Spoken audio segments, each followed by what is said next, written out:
ketika sebuah lembaga pendidikan dapat mengantarkan putra-putrinya ke sebuah perguruan tinggi yang menjadi cita-citanya, tentu itu adalah sebuah kebahagiaan tersendiri sebetulnya. Apalagi Rehan ini bisa diterima di sebuah universitas ternama melalui jalur beasiswa. Terkadang ketika kita mengambil sebuah keputusan, ada banyak sisi atau pertimbangan yang harus dilakukan, termasuk juga dengan saya gitu. Ketika mengambil sebuah keputusan, bukan hanya peraturan atau ketentuan atau yang harus kita patuhi saja, tetapi ada hal lain yang memang bisa menjadi bahan pertimbangan tergantung dari apa permasalahannya. Nah, permasalahan yang dihadapi Rehan ini tentunya sebuah dilematis memang. Kalau kita membiarkan Rehan diluluskan, tentu ini akan menjadi sebuah catatan kurang baik bagi penegakan aturan atau tata tertib di sekolah, di mana nanti mungkin ini akan diikuti oleh yang lain dan menjadi sebuah hal yang kurang baik untuk dicontoh gitu. Namun demikian, ketika kita melihat bahwa ini sebuah harapan, sebuah cita-cita yang digapai oleh siswa kita, apalagi dia bisa masuk ke perguruan tinggi dengan beasiswa sebelum lulus dari SMA, ini juga menjadi sebuah dilematis gitu. Saya sebagai kepala sekolah tentu akan mempertimbangkan banyak hal sekali dalam mengambil keputusan. Pertama sekali yang akan saya lakukan, saya akan bertemu dengan Pak Didi, bertemu juga dengan Rehannya, kemudian kita berbicara dari hati ke hati, kenapa Rehan melakukan ini, sehingga kita bisa mengambil keputusan yang tepat. Saya pikir bukan yang baik, tapi yang tepat, karena kalau kita tidak meluluskan atau memberikan hukuman kepada Rehan, maka dia akan terhenti cita-citanya untuk bisa melanjutkan ke perguruan tinggi. Namun juga kalau kita membiarkan hal ini terjadi, akan menjadi contoh yang kurang baik di kemudian hari. Ini berat dan tidak mudah, namun saya harus mengambil keputusan. Mungkin ada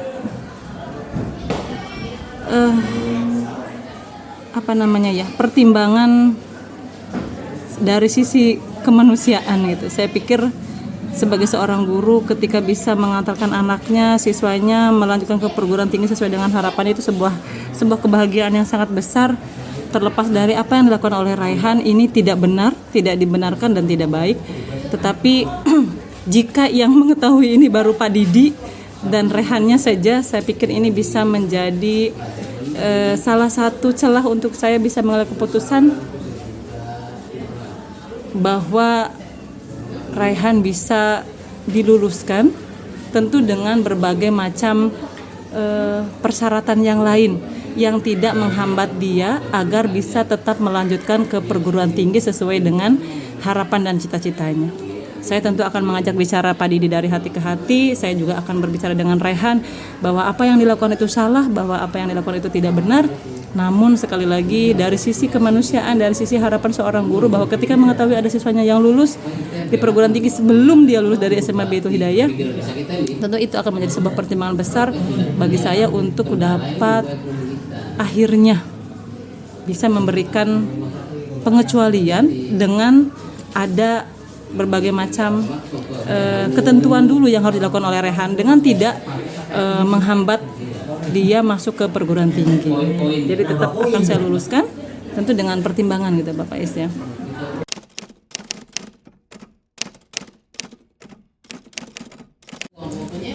Dalam pengambilan sebuah keputusan tentu kita bisa melihat permasalahannya apa, sehingga kita bisa tahu siapa saja yang harus kita libatkan dan kita ajak untuk bermusyawarah dan berdiskusi.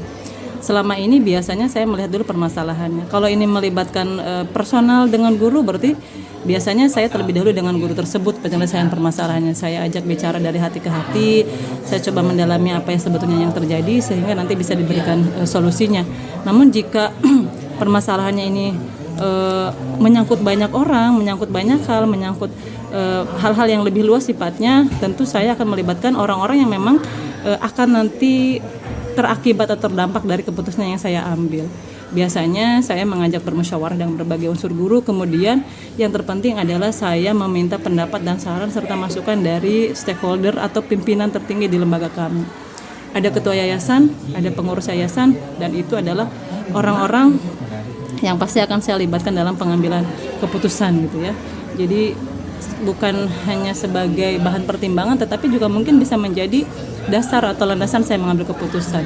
Karena tetap saja di lembaga kami ada pimpinan tertinggi yaitu ketua yayasan.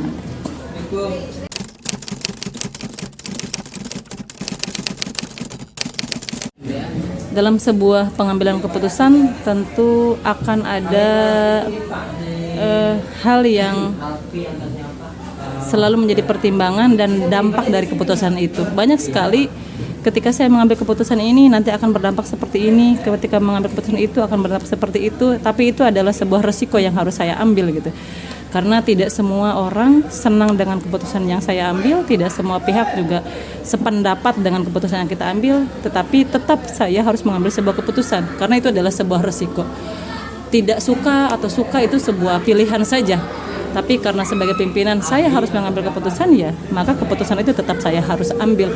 Namun pertimbangannya tentu akan mempertimbangkan mana yang berdampak lebih besar, mana yang berdampaknya lebih baik, mana yang dampaknya lebih berpengaruh untuk keputusan, untuk perkembangan sekolah. Tentu itu saja yang menjadi pertimbangannya.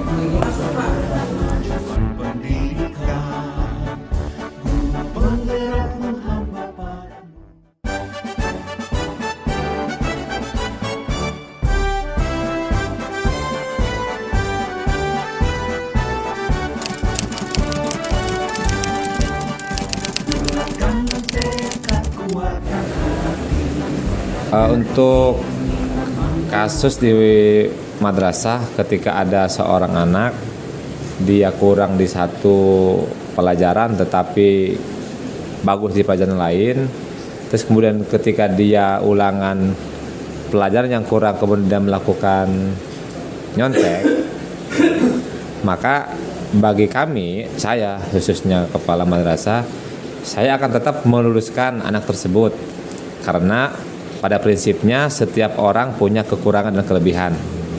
Terlebih anak ini merupakan anak yang baik dibanding dengan anak-anak yang lain dari akhlaknya, sikapnya, dan yang lainnya. Cuma ada beberapa mapel saja, terutama di matematik, yang kurang.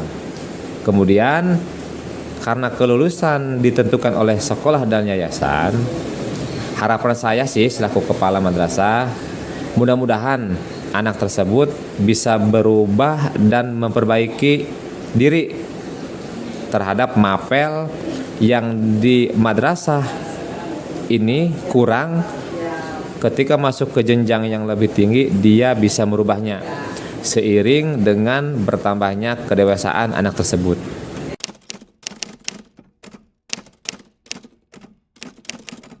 Kemudian ketika saya ditanyakan dilibatkan siapa saja ketika pengambilan keputusan. Nah, biasanya saya di sini itu ketika mengambil suatu keputusan, pertama akan mencari informasi terlebih dahulu terhadap masalah tersebut. Dan saya selalu berkoordinasi dengan stakeholder madrasah, baik siswa, guru, yayasan, komite.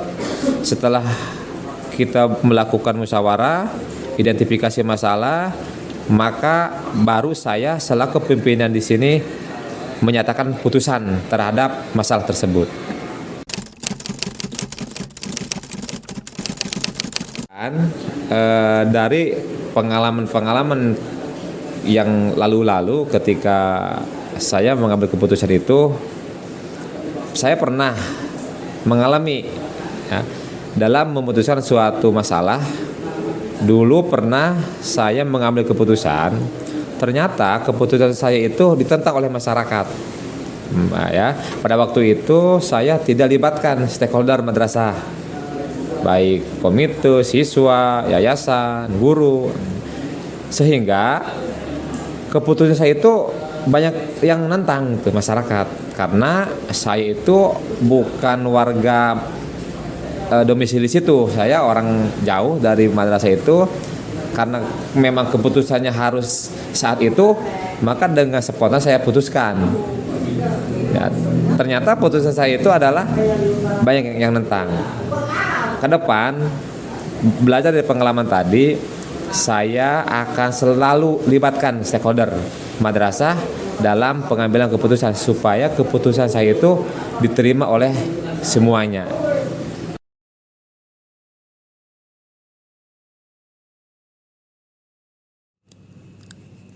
Hasil catatan refleksi daripada kedua wawancara yang saya lakukan kepada kedua pimpinan lembaga yang berbeda ini menemukan titik bahwa sebenarnya beliau berdua sudah mempunyai tingkat kematangan tersendiri dalam pengambilan keputusan.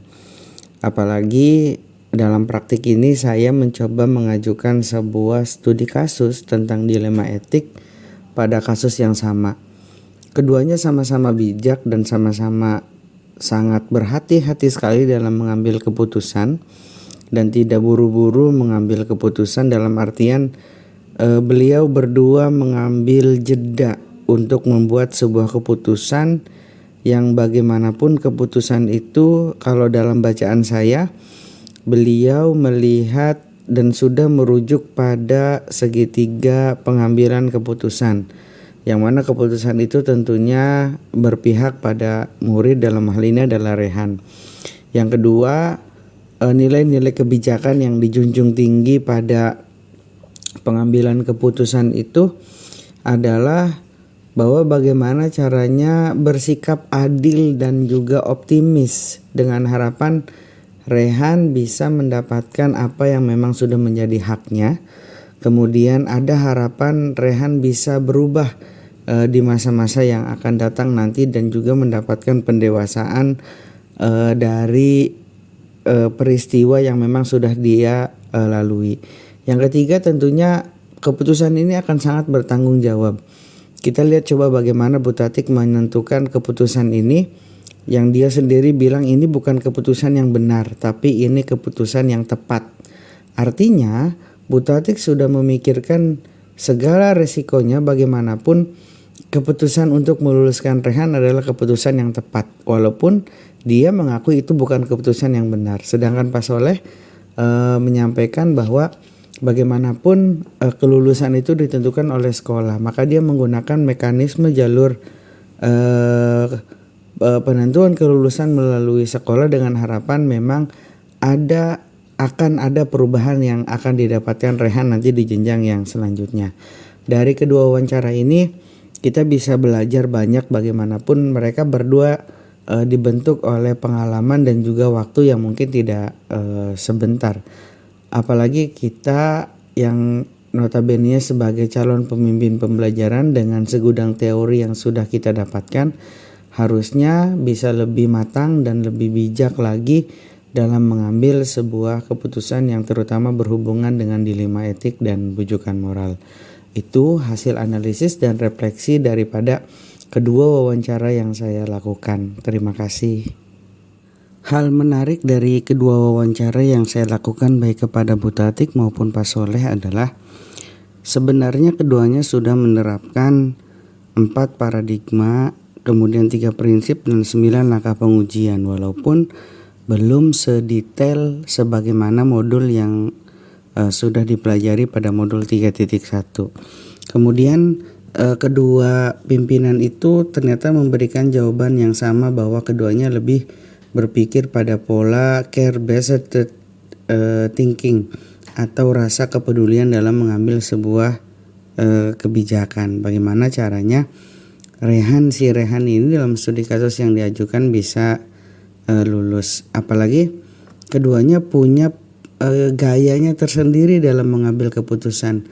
Bu Tatik dengan menginventarisir permasalahan dan Pak Soleh lebih melihat ke depan dengan cara memberikan kesempatan dengan harapan akan ada perubahan pola dan pendewasaan sikap bagi siswa yang sedang dipermasalahkan.